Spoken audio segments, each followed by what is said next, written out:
Hope you guys are doing well. Welcome back. So in this video, I'm going to show you that how you can edit the video in Deepbrain AI. So let's start. So first of all, what we have to do simply we have to go to the Google Chrome, and after that, as you can see, I have already opened the Deepbrain AI. So now simply what we have to do, as you can see in the video section, you need to go to this video section. You will be in the home section. You have to move to the video section, and after going to the video section, here you will be able to see you all edited videos here. So as you can see, here's the video.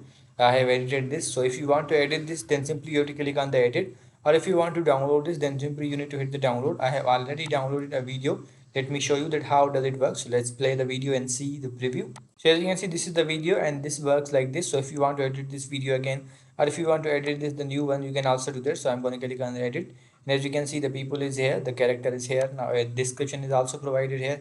You can edit there also, and as you can see here, the voices and the accents are also provided here. You can use them as well. These all are here, and after that, as you can see, some other details are provided here in the voiceover section. You can edit that. So let's go to the back, and now let's click on the OK, and some other details are also provided here.